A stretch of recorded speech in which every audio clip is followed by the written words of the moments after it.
मुकम्मल घर है जी, और मुकम्मल घर में नीला रज़ाक, फ़ाइज़ा कुरैशी आपके साथ मौजूद हैं। सेगमेंट है हमारा डर्मा क्लिनिक, और हम बात कर रहे हैं डैंड्रफ यानी कि खुश्की, सिकरी जो बालों में हो जाती है उसके ऊपर। हमारे साथ मौजूद है हमारी expert guest doctor Asma Qureshi, जो कि एस्थेटिक डर्मेटोलॉजिस्ट हैं। ट्रांसफॉर्म क्लिनिक और मांझी हॉस्पिटल में होती हैं ये। और हम बात कर रहे थे खुश्की के हवाले से और बालों के गिरने के हवाले से, जिससे आजकल सभी परेशान हैं। तो हमारे साथ कुछ कॉलर्स भी मौजूद थे। अली थे अस्मा हमारे साथ। उन्होंने कहा कि क्योंकि सर्दियों का मौसम है तो लोग गर्म पानी से शावर लेते हैं। तो ये बताएं कि क्या गर्म पानी से सर्द होना, शावर लेना बालों के लिए नुकसानदेह है? और अगर गर्म पानी से आप सर धोएं तो किस हद तक आपका टेम्परेचर गर्म पानी का होना चाहिए कि इधर इस हद तक जो नुकसान नहीं देगा, और अगर बहुत ज़्यादा गर्म कर लिया पानी तो फिर ये कि बालों के लिए वो नुकसानदेह है? एक्सट्रीम टेम्परेचर यानी कि बहुत तेज़ ठंडा या बहुत तेज़ गर्म पानी, वो दोनों वेज में स्किन और हेयर के लिए नुकसानदेह होता है। वो उसको ओवर ड्राई करता है। सिमिलरली लोगों को आदत है तेज़ शावर से नहाने की या तेज़ गर्म शावर से नहाने की। जो लड़के करते हैं उनमें अक्सर डैंड्रफ का इशू भी ज़्यादा होता है और हेयर फॉल उस एरिया में से भी बहुत ज़्यादा होता है। तो तेज़ गर्म पानी से कभी भी बाल नहीं धोने चाहिए, खुश्की भी ज़्यादा होगी और बाल भी बहुत झड़ेंगे। नीम गर्म पानी हो, लूक वार्म वाटर हो, ना बहुत गर्म ना बहुत ठंडा। सही, मतलब जितना बर्दाश्त, जितना अपनी स्किन पे बर्दाश्त तो लोग बहुत कुछ कर लेते हैं। नहीं मतलब एक होता है ना कि आपने हल्का सा नीम गर्म पानी किया है कि हाथ अपना आप डाल के पहले देख लें और उसके बाद फिर आप चेक कर लें हल्का नीम गर्म। अच्छा, बासित खान थे हमारे साथ। उन्होंने कहा कि उनके घर तो पानी भी मीठा आता है, फिर भी उनके बाल इतने झड़ दें, इसकी क्या वजह है? खुश्की से या जनरली?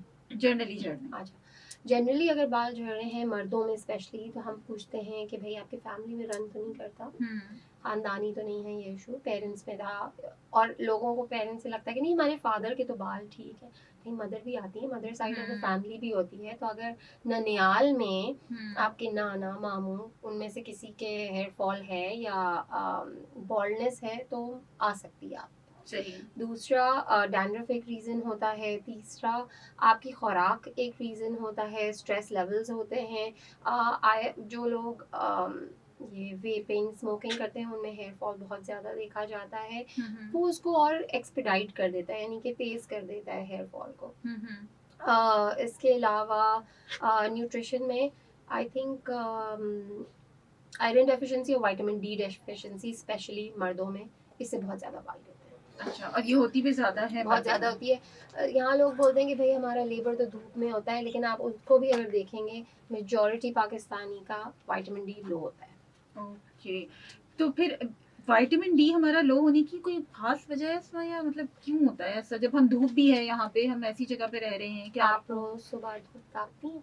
नहीं तापते नहीं है, लेकिन हम गुजरते हैं उसमें से। कितना गुजरते, गाड़ी में बैठ के गुजरते हैं ना। हाँ। तो रोज सुबह 7 से 9 की वो धूप लें, वो आपका विटामिन डी बनाएगी। उसके अलावा खुराक में बहुत ज़रूरी है। हम में से कितने लोग डेली 1 गिलास दूध पीते होंगे? नहीं पीते, बिल्कुल नहीं पीते। नहीं पीते, यूजुअली नहीं पीते। यहाँ तो चाय को बोलते हैं कि वो दूध है। हाँ, कि हम दूध का इंटेक तो करें, बिल्कुल ऐसे ही। कॉफी बना ली या चाय बना ली, आप 1 full glass of milk, proper milk with nutrition, वो जरूरी होता है। ओके, अच्छा जी। एक और कॉलर थी हमारे साथ, उन्होंने अपना नाम नहीं बताया, लेकिन उन्होंने कहा कि सर में उनकी खुश्की है और खुश्की की वजह से उनके बाल बहुत तेजी से झड़ रहे हैं। तो वो ऐसा क्या करें कि उनके सर की खुश्की जो है वो कम हो जाए? ऑयलिंग करें, उसके अलावा मेडिकेटेड शैम्पू यूज करें, डॉक्टर को दिखाएं, वो भी देख लें कि भाई आया तो ये सेबोरिक डर्मेटाइटिस की वजह से तो नहीं है। लेकिन अगर ड्राई खुश्की है तो ऑयल करेंगी और एक एंटी डैंड्रफ शैम्पू यूज करेंगी तो उनको बहुत फायदा हो जाएगा। सही, इंशाल्लाह ताला। अच्छा, ये बताइएगा डॉक्टर अस्मा कि अक्सर इस तरह के हम शैम्पूज के भी इश्तेहारात देखते हैं। नाम तो ज़ाहिर है मैं नहीं लूँगी। टीवी पे बड़े ज़ोर शोर से दिखा रहे होते हैं कि आपने एक दफ़ा वॉश किया और आपकी खुश्की बिल्कुल बिल्कुल ख़त्म हो गई ना, और वो लोग अंधाधुंध फिर वो ख़रीद भी रहे होते हैं। लेकिन वो ऐसा होता है कि जब तक आप उसको यूज़ करते रहें तब तो शायद कोई फ़र्क पड़ भी जाए 50% 60% तक, लेकिन यूजुअली वो भी नहीं होता। लेकिन आप उसके यूज टू हो जाते हैं, आप हैबिचुअल हो जाते हैं कि हर महीने आपने वही शैम्पू लेकर आना है। तो इन शैम्पू से क्या वाकई में कोई फ़र्क पड़ता है या मेडिकेटेड शैम्पू ही होने चाहिए डैंड्रफ के लिए? बहुत से शैम्पूज़ ऐसे हैं एक्चुअली वो फ़ायदेमंद हो जाते हैं। अच्छा। मोस्टली बीइंग अ डर्मेटोलॉजिस्ट हम तो मेडिकेटेड शैम्पू ही सजेस्ट करते हैं क्योंकि हमें पता है उसके अंदर सर्टेन मेडिसिन ऐसी है जो खुश्की को कम करेगी। खुश्की की वजह से सर में इरिटेशन होती है जिससे खारिश होती है, बेसिकली वो उसको सूद कर देगी। जब आपका स्कैल्प सूद आउट हुआ होगा तो आपको बिल्कुल फ़ायदा होगा। लेकिन कुछ जो आपके commercial shampoos consumer based shampoos होते हैं वो भी अच्छे होते हैं। किसी में मेंथॉल होता है, वो ठंडक की वजह से उनको फ़ायदा हो जाता है। किसी में को टार होता है, किसी में सिलीनियम होता है। ये चीज़ें एक्चुअली फ़ायदा देती हैं। तो आप अगर आपको इंग्रेडिएंट्स की समझ है तो आप वो देख के ले लें, आपको बिल्कुल फ़ायदा होगा। अगर नहीं है तो फिर आप मेडिकेटेड ले लें, वो आपको डेफिनेटली फ़ायदा करेगा। थोड़ा महंगा पड़ता है अक्सर लोगों को, लेकिन लॉन्ग टर्म में अच्छा रहता है। और फिर हम एज अ मेडिकेटेड शैम्पू हम उसको over a period of time हम उसका इस्तेमाल कम करा देते हैं कि आपकी जिस्म को हमने कंफ्यूज रखना है कि उसको खुराक मिल रही है, लेकिन आप कम पीरियड में उसको दे रहे हैं। तो ऐसा ऐसा जब आप उसको रिड्यूस करेंगे तो आप डिपेंडेंट भी नहीं होंगे और फायदा भी होता रहेगा आपको, यानी कि उसके बगैर भी आप अच्छा चल लोगे, आपको डैंड्रफ वापस नहीं आएगी। सही। अच्छा, असमा ये भी होता है कि जैसे बाल जो है ना वो एकदम से सर्दियों में ऐसा होता है कि आपने एक दिन शैम्पू किया और वेरी नेक्स्ट डे बड़े ऑयली फील होने लगते हैं। स्पेशली जो हमारा स्कैल्प होता है वो अजीब ऑयली ऑयली सा फील होने लगता है। फिर होता है कि भाई अब दोबारा से शैम्पू करना पड़ा और इस तरह हम बड़ा जल्दी जल्दी शैम्पू कर रहे होते हैं, अपने बालों को हेयर वॉश कर रहे होते हैं। हमें कितने गैप से जो है वो अपने हेयर को वॉश करना चाहिए, प्रॉपर शैम्पू करना चाहिए? और ये जो ऑयल सिक्रेशन हो रही होती है, हमें बाल अपने ऑयली लग रहे होते हैं, तो क्या ये भी डैंड्रफ की तरफ ही एक सिम्टम है, ये क्या है? एक्चुअली ये अच्छा सवाल है और काफ़ी मिलता भी है मुझे ये। और इसमें होता है कि जब हम स्कैल्प को ओवर वॉश कर रहे हों, ज़रूरत से ज़्यादा धो रहे हों, तब आपका स्कैल्प एक जिद में आके, रिटेलिएशन में आके, बगावत में आके ज़्यादा ऑयल प्रोड्यूस करता है क्योंकि उसको वो ड्राइनेस ओवरकम करनी है। वो भी एक प्रॉब्लम है। आप ओवर ड्राई कोई भी चीज़ करेंगे तो स्कैल्प ज़्यादा ऑयल प्रोड्यूस करेगा, एक तो ओवरकम करने के लिए और एक उसका रेगुलर जो सिक्रीशन है वो। तो इसमें या आप ये देखें, आप बहुत फ्रीक्वेंट वॉश तो नहीं कर रहे, बहुत रगड़ रगड़ के वॉश तो नहीं कर रहे, अपने स्कैल्प को कमीज समझ के तो नहीं धो रहे पटक पटक के जी। और या फिर जो आप प्रोडक्ट यूज कर रहे हैं वो ओवर ड्राई तो नहीं कर रही। ओके, सही। तो समटाइम्स कुछ लोगों को एंटी डैंड्रफ शैम्पू सूट नहीं कर रहा था, उनके लिए सिर्फ एक माइल्ड बेबी शैम्पू या एक एलोवेरा वाला शैम्पू जो है वो फायदा कर देता है। सही। तो हमें कितनी ड्यूरेशन के बाद जो है वो हेयर वॉश करनी चाहिए? ऑल्टरनेट डेज आप वॉश कर सकते हैं, नो प्रॉब्लम एट ऑल। कुछ लोग जो है डेली भी करते हैं लेकिन डेली शैम्पू नहीं करते। आप बाल धो, किसी को अगर सर में बहुत पसीना आता है आप डेली पानी से धो लो, लेकिन शैम्पू आप फिर ऑल्टरनेट डे करो। और एक और चीज जो लोगों को नहीं पता ये कि हम शैम्पू डायरेक्ट सर में लगाते हैं। शैम्पू को थोड़ा सा पानी के साथ मिला के फिर आप एग्जैक्टली फिर यूज करें, उससे बाल भी कम गिरेंगे, आपकी क्या कहते हैं डैंड्रफ भी कम होगी, और जो सर में अक्सर रेजिड्यूज चिपक जाते हैं, रह जाते हैं, वो भी कम बनेंगे। वाह, ये तो एक बिल्कुल नई बात बता दी कि उसको डाइल्यूट करना बहुत ज़्यादा ज़रूरी है। हम यूजुअली ऐसे ही बस उठाते हैं और अपने सर पे। सैलॉन्स में भी अक्सर जो ब्यूटिशियंस होते हैं, जो भी हेयर ड्रेसर्स होते हैं, वो डाइल्यूट करके ही बाल वॉश करते हैं, इसीलिए ज़रा ज़्यादा अच्छे और शाइनी से जो है वो नज़र आ रहे होते हैं। अच्छा डॉक्टर इसमा, शैम्पू के साथ कंडीशनर और हेयर मास्क, इन दो की वाकई में कोई इम्पोर्टेंस है या ये हमने अपना एक फजूल का खर्चा बनाया हुआ है? नहीं है, कम फ्रिजी करता है बालों को, यानी कि बालों को शाइनी सिल्की कर देता है। बहुत से लोगों के बाल जो हैं इस मौसम में झाड़ू जैसे हो जाते हैं। लाइक बालों, खवातीन में अगर लंबे बाल हैं तो बालों के एंड्स बहुत ड्राई होते हैं, तो उसको सॉफ्ट रखने के लिए, फ्रिज फ्री रखने के लिए कंडीशनर बहुत अच्छा काम करता है, हेयर मास्क अच्छा काम करता है। जी, तो हम बात कर रहे हैं डैंड्रफ के हवाले से और डर्मा क्लिनिक हमारा सेगमेंट है। डॉक्टर अस्मा कुरैशी हमारे साथ मौजूद है जो कि एस्थेटिक डर्मेटोलॉजिस्ट हैं, और अनीला रज़ा फैज़ल कुरैशी भी आपके साथ मौजूद हैं। आपका कोई सवाल है तो आप हमसे कर सकते हैं। 111-111-107 पे हमें कॉल करके, कराची से बाहर वाले 021 कोड मिलाएंगे। सुनते रहिए अपने कराची FM 107, कराची की आवाज़ और बल्ले बल्ले FM नेटवर्क।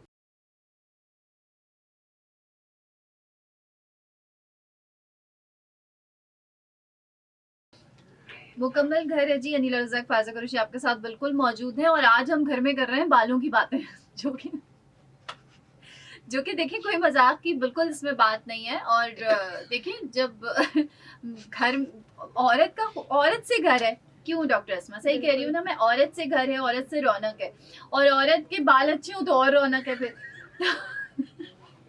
नहीं ये बिल्कुल सही बात मैं कह रही हूँ। तो हम आज कर रहे हैं डैंड्रफ के ऊपर बातें, और जो है वो बाल अच्छे होते हैं तो बहुत अच्छा होता है। हमारे साथ डॉक्टर अस्मा कुरैशी मौजूद हैं, लाइसेंस सर्टिफाइड कंसल्टेंट हैं, एस्थेटिक डर्मेटोलॉजिस्ट हैं, और हम इनसे डैंड्रफ के ऊपर बात कर रहे हैं। डर्मा क्लिनिक हमारा सेगमेंट है। अच्छा अस्मा, ये बताइए कि कभी कभी ना डैंड्रफ के जो पेशेंट्स होते हैं वो इचिंग की भी कंप्लेन करते हैं, तो वो फिर क्या वो बहुत ज्यादा बढ़ जाने की वजह से होती है या वो कोई और किसी और तरह की डैंड्रफ होती है? मैंने शुरू में कहा था कि डैंड्रफ एक इन्फ्लेमेशन है। इन्फ्लेमेशन में क्या होता है कि इरिटेशन भी होती है, रेडनेस भी आ जाती है। सही है, ठीक है। हाँ। तो जब इरिटेशन होगी तो खारिश भी होगी, और वो फ्लेक्स जब उतर रहे होंगे और हमें मज़ा भी आता है उसको उतारने में, और उससे फिर ये होता है कि आप और खारिश करते हो और इन्फ्लेमेशन होती है, और ये साइकिल चलता रहता है। तो उस चीज़ को सूद आउट करने के लिए फिर सॉल्यूशंस होते हैं हेयर के। ऑयलिंग हम इसीलिए कहते हैं कि वो बेस आपकी बहुत खुश्क हो रही है, उसको थोड़ा चिकना रखेंगे या थोड़ा सा उसमें चिकनाहट पहुंचेगी तो इरिटेशन कम हो जाएगी।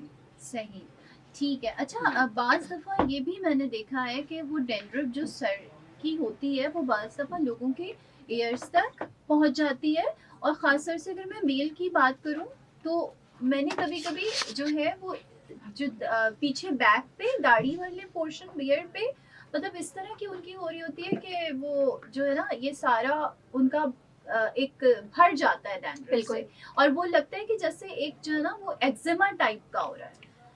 बिल्कुल ये वही डैंड्रफ है जिसका मैंने कहा seborrhoeic dermatitis. Okay. Seborrhoeic dermatitis ना सिर्फ स्कैल्प में होती है बल्कि भवों पे, लैशेस पे, नोज के साइड्स पे, कान के पीछे, कान के अंदर, बियर्ड एरिया में, हर वो एरिया जहाँ पे सिबोरिया या ऑयल प्रोड्यूस होता होगा। और ऑयल प्रोड्यूस ऑयल ग्लैंड से होता है। ऑयल ग्लैंड्स हर उस जगह पे हैं जहाँ पे हेयर है।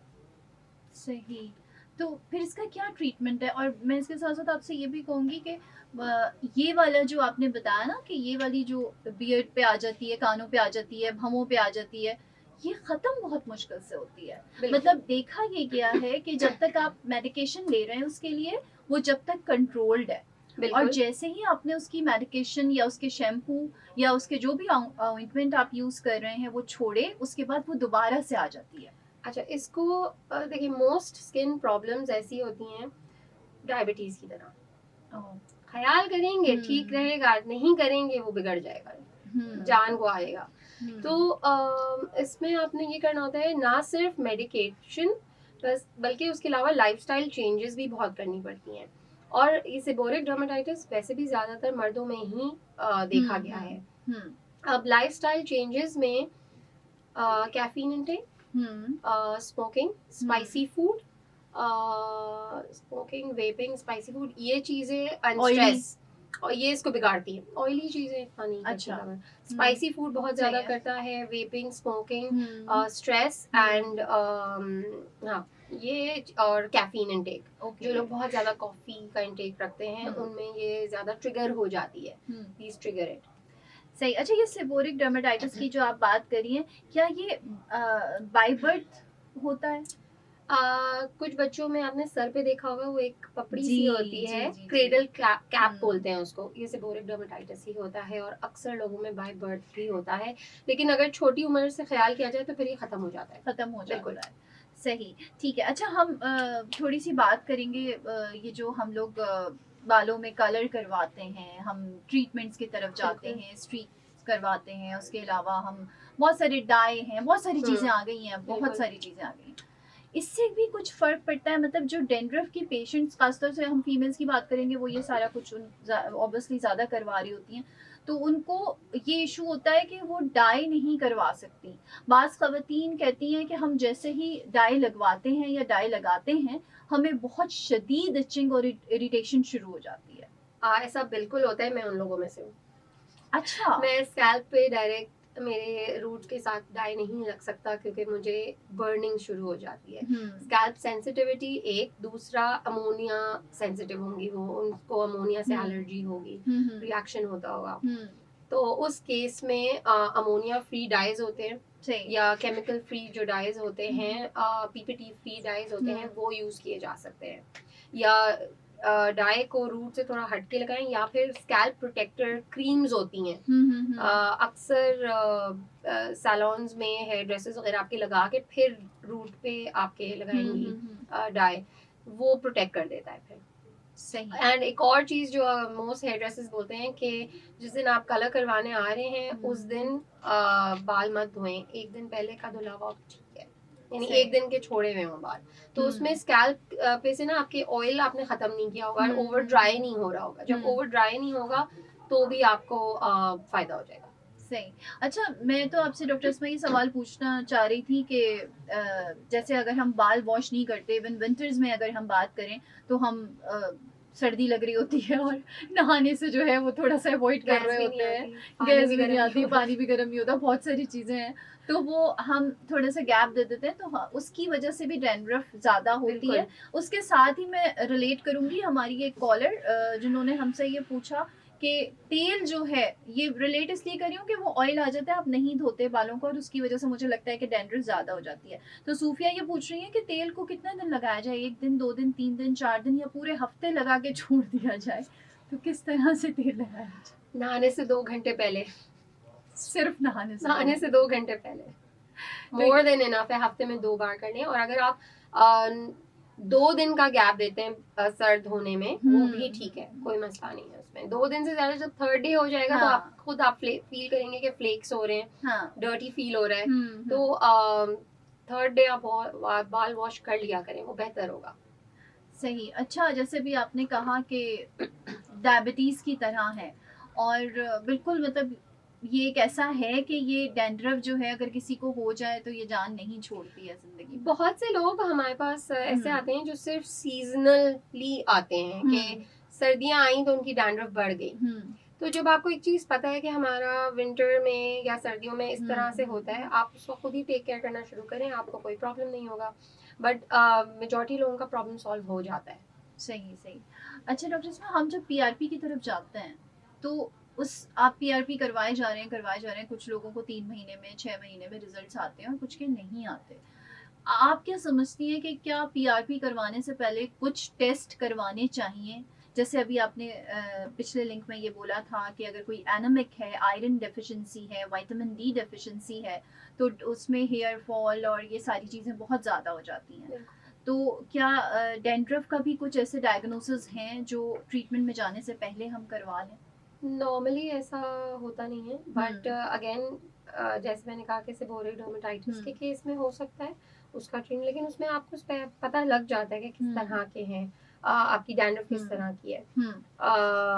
चिकनी है तो होगी वैसे, वो अलग से एक गीली चिकनी डैंड्रफ होती है और पपड़ियां जम रही होती हैं, तो उसमें पेशेंट खुद ही बताता है, वो दैट इज योर डायग्नोसिस हमारे हिसाब से। जो एक एक्सपीरियंस डर्मेटोलॉजिस्ट होगा वो देख के ही बता देगा, तो आपको कोई एक्स्ट्रा टेस्ट नहीं कराने पड़ेंगे, खामखा में इतने पैसा उस पर खर्च करें। लेकिन जैसे पीआरपी का आपने जिक्र किया, मैं अपने पेशेंट्स को हमेशा ब्लड वर्कअप करा के फिर सजेस्ट करती हूँ कि आया तो अब आप पीआरपी की तरफ जाएं या ना जाएं, या पहले आप सिर्फ अपने न्यूट्रिशन को ठीक करें। सही सही, ठीक है। अस्मा कुरैशी, डॉक्टर अस्मा कुरैशी हमारे साथ मौजूद हैं, licence certified consultant aesthetic dermatologist हैं, और हम बात कर रहे हैं डैंड्रफ पे। हमारा सेगमेंट है डर्मा क्लिनिक। अनीला रज़ाक, फ़ाइज़ा कुरैशी आपके साथ मौजूद हैं। आप सुन रहे हैं अपना कराची FM 107, कराची की आवाज़, बल्ले बल्ले FM नेट पर। कॉल कर सकते हैं आप हमें 11 11 107 11 11 107।